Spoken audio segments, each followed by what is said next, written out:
All right, thanks for staying with us. It's time now to take a look at stories making headlines on Nigerian newspapers. And I begin with the Daily Times. Buhari ready to hand over to whoever wins 2023 election. NSA speaking. Buhari ready to hand over to whoever wins 2023 election. The National Security Advisor speaking there. We move now to the front page of the Nation newspaper. Security chiefs. Wike attacks Atiku for criticizing Buhari. Security chiefs. Wike attacks Atiku for criticizing Buhari. All the details on the front page of the Nation newspaper. And to the front page of the Blueprint. IGP's alarm on 2023. Governor sponsoring thugs, local security outfits. IGP's alarm that the Inspector General of Police's alarm on 2023. Governors sponsoring thugs, local security outfits. All the details on the front page of the Blueprint. To the Punch newspaper now. Hoodlums attacks. The federal government deploys soldiers, DSS, in INEC offices nationwide. Hoodlums attacks. The federal government deploys soldiers, DSS, in INEC offices nationwide. Mike. All right. Here I have Daily Trust. That's where we started from on this side.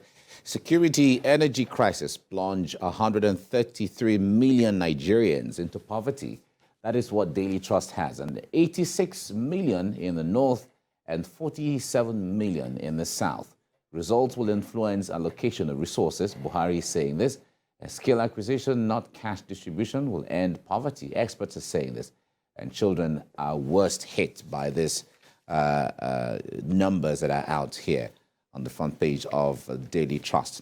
This Nigeria is next, and he says desperate politicians will lure youths with drugs. Marwa warns and cautions Nigerians on complacency in tackling substance abuse.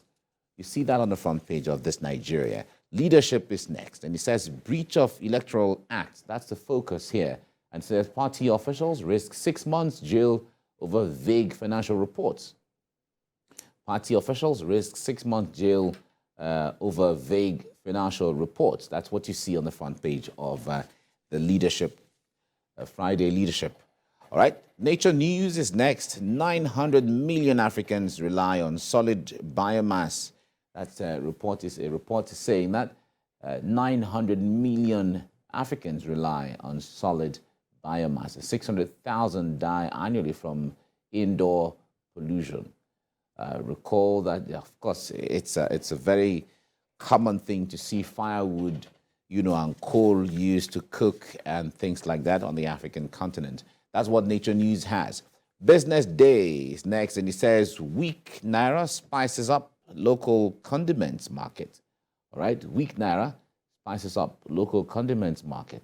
That's what Business Day has on its front page this morning. Veronica? All right, so we look at the story on the front page of the Daily Trust. They're talking about insecurity, energy crisis, plunge 133 million Nigerians into poverty. And a closer look at the figure there shows that about 65% of these numbers are from the north, and the south have about 35% of persons who have plunged into poverty, coming from this report by the National Bureau of Statistics. A closer look breaks it down that 90% north, east, and northwest, 65.1% southwest, 74% southeast. If you look closely at the paper this morning, you will get a better insight into a breakdown of how this is spread. 133 million Nigerians plunging into poverty. And we recall that the president had made a statement some time ago that he was going to leave about 100 million Nigerians, and then programs were put in place to help see to that about these 100 million Nigerians were lifted from poverty. We had the school feeding program. We also had the cash transfer, something like that. Yeah. And now we are seeing that it seems that is not working at all, Sam. Well, it can't work the way you want it to work. It's just like you have a basket, you are putting water into it. You don't expect it to retain it because there's so many holes to get it out. And the holes are insecurity. When you have insecurity in the north, people don't go to farms as they should. They can't get jobs. They are not occupied. Then the spin-offs, the suppliers, the traders, the manufacturers are also shortchanged. So the chain is long. Then you have in the southeast, you have the ESN gunmen. and the gunmen. Also unknown gunmen, or somebody said gunmen. And the sit-at-home order every Monday. Every Monday. Businesses It's suspended. an area that relies so heavily on trading. It is tremendous. I mean, we can't say that we don't know where all of this is coming from. It's going to take time. We know that even though the level of assertiveness by the military authorities has been stepped up in the past few months, it's going to take a while for people to get confidence that, okay, now I can go to my farm without self-awareness, without fear, that I can really work with confidence. It's that we are not gotten to that stage yet. So we're going to see all of this happen, and more people will get out of poverty. You know, we also have flood. Yes, that was what I was going to. Natural disaster. Natural disaster has created its own problem. Yes. You know, I was reading a report in the Nation by Shola O'Neill, which is published on Sunday yesterday. And, you know, Bayelsa, for instance, was cut off from the whole world. Yes. Delta, rivers, all that area, Enugu, Anambra State. With all the gullies and all the flood, and then Lokoja was also swamped. So when you have all of this going on, where is the work? So the figure, we might need to check that figure then. The figure has probably gone of course. worse. You won't run away from the fact that there are so many, there's a huge number of people who cannot be reached at all. Yes. And if you don't reach them, you cannot include them in the data. So it tells you that in practical terms on the ground, we could have more of this situation than what the thing is. Yes. But this gives us an idea that the situation is getting worse. So we're reviewing the newspaper headlines, and our focus this morning is on the front page of the Daily Trust. The main headline there where it says insecurity, energy crisis have plunged about 133 million Nigerians into poverty. And Mike was trying to respond to this aspect. Yes. So the issue there is, if you check the numbers, you see that the situation has become worse. 5 years ago, when NBS came up with the reports, Bauchi State used to be the state with the highest number of poor people. But now the dynamics has changed. From this report now, it shows that Sokoto State is the state with the highest multidimensional poor people now, with 91%, and then Ondo. Bayelsa has joined. Yeah, exactly. Bayelsa has joined. Bayelsa was not even amongst the top 10 in the first instance. Yes. But with this now, he has joined. So it tells you that the numbers are becoming worse. And is government taking the drastic, hungry strategy for this? When you say government now, are we looking at the various levels of government? Various levels of government. The point there is you outlined all the social programs earlier, the trader money, the farmer money, the Empower, and so on. When you throw money at things, you may not necessarily be solving the problem.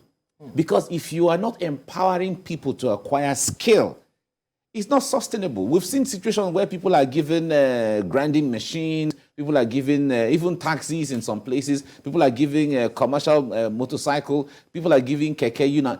It doesn't empower anybody. Because if anything happens to that keke, if there's an accident or anything, or they take the keke is taken from you, the person has no skill. So we've seen a situation where a mechanic says, okay, I don't even want to be a mechanic again. I want to go and ride Okada. Yes.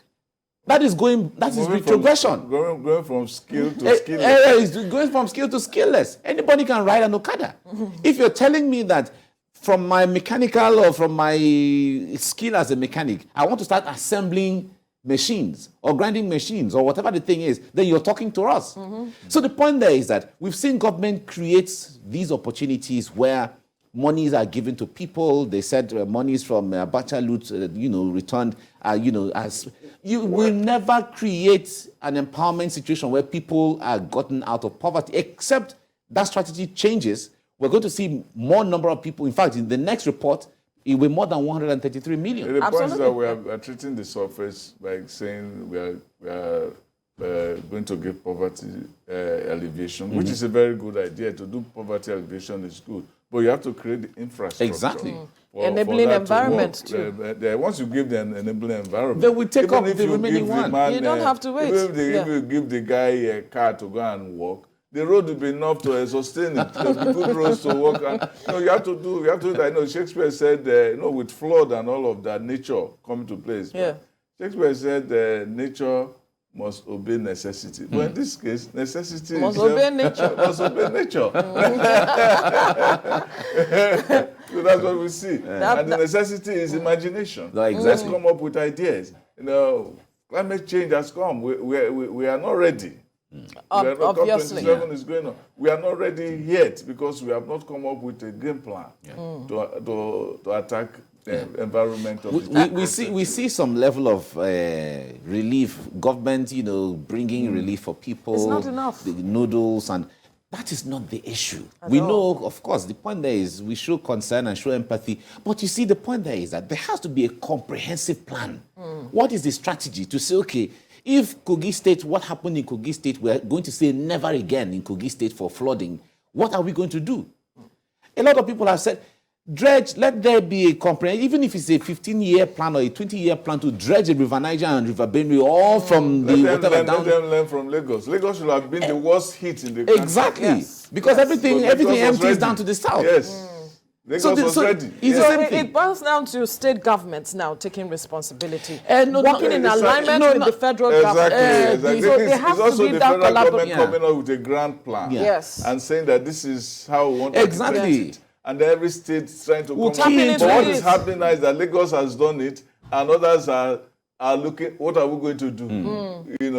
And nature doesn't ask you for permission. Yeah, exactly. It doesn't give you sign. Yeah. It just comes and say, I'm here.